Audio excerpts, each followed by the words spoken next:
Dalam video sebelumnya episode 5 saya ceritakan saya berkunjung ke rumah kolega UIN Salatiga, Mas Dedi. Beliau ini produksi singkong keju mereknya Mahanani. Nah, ini saya berkunjung juga kemarin sudah bertemu dengan Pak Beni. Nah, sekarang saya gunakan waktu juga untuk mewawancara. Nah, ini Mbak Ina namanya. Ini atlet binaan dari Pak Beni, atlet renang, dari bagian dari National Paralympic Komite juga. Nah, itu Pak Beni. Nah, Mbak Ina ini udah sejak kecil ikut Pak Beni, jadi ya seperti anak angkat, adik dari istri Mas Dedi itu. Nah, ini mereka uh, berproduksi singkong keju macam-macam mana nih mereknya. Nah, ini dengan Mbak Ina, atlet nasional kita, yang akan kita kulik tentang makna kehidupannya. Nah, mari kita simak dalam podcast edisi yang ke-6 berikut ini. Assalamualaikum warahmatullahi wabarakatuh. Berjumpa kembali dengan podcast Makna Kehidupan. Kali ini podcast Makna Kehidupan mendapatkan tamu istimewa. Namanya Mbak Ina Prihati Nur Islami. Ina Prihati Nur Islami. Mbak Ina ini istimewa karena dia juga bagian dari National Paralympic Committee NPC yang ketuanya Pak Beni itu. Dan ini Mbak Ina ini juga atlet nasional dalam bidang renang ya. Prestasinya apa aja pernah? Paling tinggi Asian Para Games. Asian Para Games di mana waktu itu? Di Kamboja sama di Singapura. Wah, udah keluar negeri 2 kali ya minimal ya. Oke, nah itu sebagian prestasi Mbak Ina, tapi kita tidak akan membicarakan lebih jauh tentang itu. Saya lebih tertarik untuk berbagi dengan pemirsa semua kehidupan dari Mbak Ina ya. Pertanyaan pertama, Mbak Ina, apa yang membuat Mbak Ina itu merasa paling percaya diri dan kuat gitu dalam kehidupan ini? Ya, pertama ya dari dukungan orang-orang, dari dukungan keluarga. Oke. Terus Bapak Ibu masih hidup, masih terus mendukung ya. Terus motivator dari teman-teman juga itu juga mempengaruhi. Terus ya. Nah, satu keluarga ada berapa anak? 3. Nah, kebetulan yang kondisi kayak begini Mbak Ina saja. Iya. Oke, terus apalagi yang membuat percaya diri selain dukungan keluarga? Jadi di keluarga nggak pernah mendapat perlakuan apa semacam dibeda-bedain gitu? Ya, sebenarnya aslinya iya. Iya. Terus tapi kenapa tetap percaya diri gitu? Ya, awalnya kan gara-gara pembulian itu yang bikin itu. Termasuk itu kalau pembulian di sekolah apa termasuk di keluarga gitu kan? Di keluarga juga ada. Oh, apa tuh misalnya yang dirasain pembulian dalam keluarga itu kayak apa? Ya, dibanding-bandingkan sama saudaranya. Kalimat apa yang dipakai orang tua misalnya untuk membanding-bandingin gitu, yang kamu rasakan masih kadang-kadang membuat hatimu kecil gitu? Kowe iki sok nek gede arep dadi apa? Oh, oke. Nek gede yang dadi apa? Iya, kan beda sama saudara. Nah, saudara kan normal. Nah, terus ketika begitu kan kok terus sekarang bisa tumbuh jadi atlet, percaya diri gitu, itu gimana ceritanya? Ya, kan dulu dari kecil emang sudah kenal sama Pak Beni. Oh, dari kecil. Ya, dari kecil, dari lahir udah kenal sama Pak Beni. Terus jadi boleh dikatakan ini Pak Beni yang menyemangati ya? Iya. Oh, oke.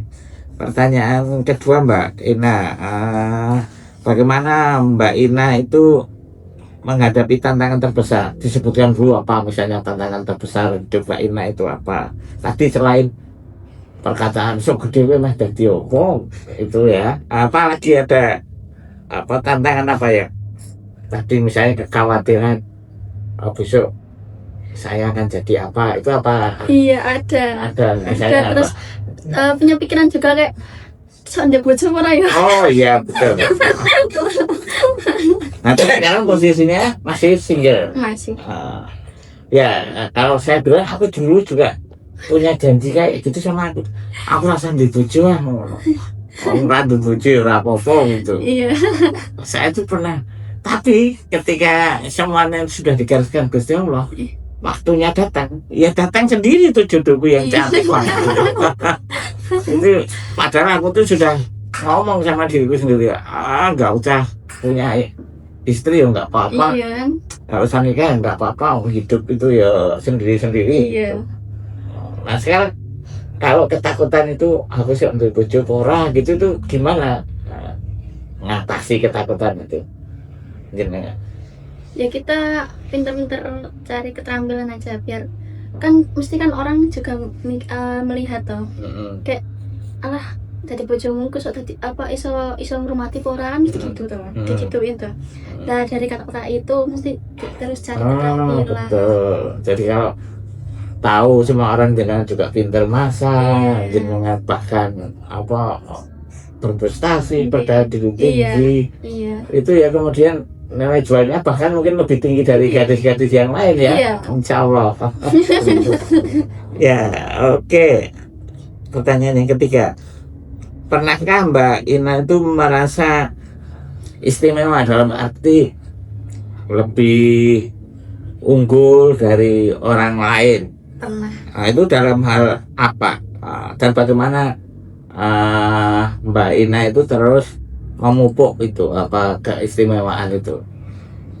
Iya kalau sekarang itu ya contohnya kalau pergi nih mesti diduluin dulu gitu kan. Nah itu kan yang menjadi keistimewaan juga. Oke, diistimewakan, didulukan gitu. Di apa nomor satukan gitu sama orang gitu. Terus misalnya apa ketika renang sekarang dengan jadi atlet renang itu apakah jangan masih merasa dilihat sebagai orang disabilitas atau sudah merasa dilihat sebagai atlet gitu? Atlet. Oke. Sekarang sudah jadi atlet. Jadi itu merubah ya. Jadi dengan prestasi itu Anda sendiri sudah tidak melihat diri sebagai disabel tapi seorang atlet renang yang juga berkompetisi, yang harus siap-siap mengalahkan semua pesaing kapanpun dibutuhkan gitu ya. Nah itu yang kemudian seringkali kita banyak yang disabel itu memenjarakan diri dalam ketidakmampuan gitu ya Pak Feni. Jadi kadang-kadang aku kira isu tapi dipupuk terus ketidakbisaannya, nggak mencari sesuatu yang bisa gitu terus dikembangkan gitu. Nah ini Mbak Ina ini contoh yang berhasil dari itu. Sekarang dia sudah nggak merasa dirinya itu perlu diperlakukan khusus kan disabel karena dia sudah membuktikan banyak hal. Oke, pertanyaan yang keempat, kapan terakhir kali Mbak Ina itu melakukan sesuatu yang membuat bangga, sangat bangga dengan diri Mbak Ina sendiri? Apa itu wujudnya? Apa yang dilakukan sehingga Mbak Ina itu merasa bangga banget gitu telah melakukan sekarang itu? Sekarang bisa kemana-mana sendiri. Karena? Pakai motor yang roda 3 itu. Oh, itu. Dulu kayak mikirnya kalau kemana-mana harus bergantung sama orang lain kan susah gitu kan. Sekarang bisa sendiri. Kemana? Nah terakhir dengan motor itu sampai paling jauh kemana? Baru ke Ambarawa aja. Oh ya. Berarti suatu saat kepengen ke mall sendiri, pakai motor roda 3 gitu ya? Iya.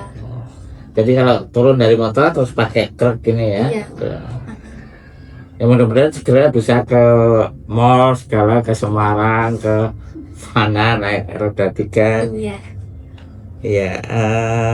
Nah pertanyaan terakhir Mbak, Kalau Mbak Ina itu bisa balik ke waktu dulu Mbak Ina masih kecil ketika hidup di keluarga dan pernah merasakan bullying dari teman atau keluarga gitu, apa yang Mbak Ina katakan kepada Mbak Ina di waktu itu supaya kemudian bisa kokoh, bisa kuat gitu? Kalimat-kalimat apa? Kalau biar bisa, Ya biar bisa nggak merasa itu beban gitu, itu kesedihan gitu kan. Dulu kan kita waktu kecil karena Iya. disabilitas kan sering dibully, sering membuat sedih gitu. Nah sekarang kalau bisa kembali ke waktu itu, terus Mbak Ina menemui diri Mbak Ina dulu waktu kecil, kalimatnya apa ya akan dibilang?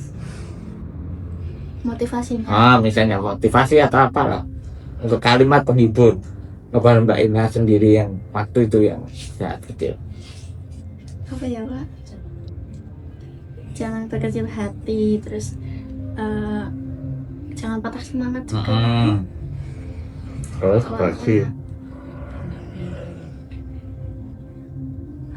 Oh iya, monggo.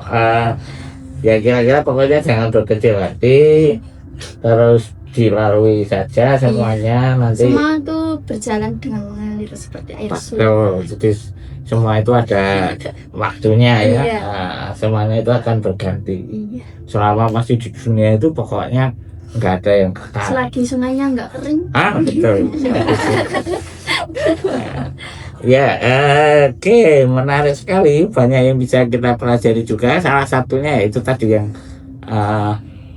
Mbak Ina ini pernah merasakan, misalnya ya katakanlah kecil hatinya karena kalimat-kalimat semacam sudah kaya apa uripmu, dadi apa uripmu gitu. Tapi Mbak Ina terus berbuat, terus mengembangkan diri, dan sekarang bahkan pada titik Mbak Ina itu nggak merasa dirinya disabilitas, dia merasa jadi atlet, dia dipandang orang sebagai atlet bukan sebagai disabilitas yang tidak bisa apa-apa, dan sekarang bisa kemana-mana naik motor udah tiga. Alhamdulillah.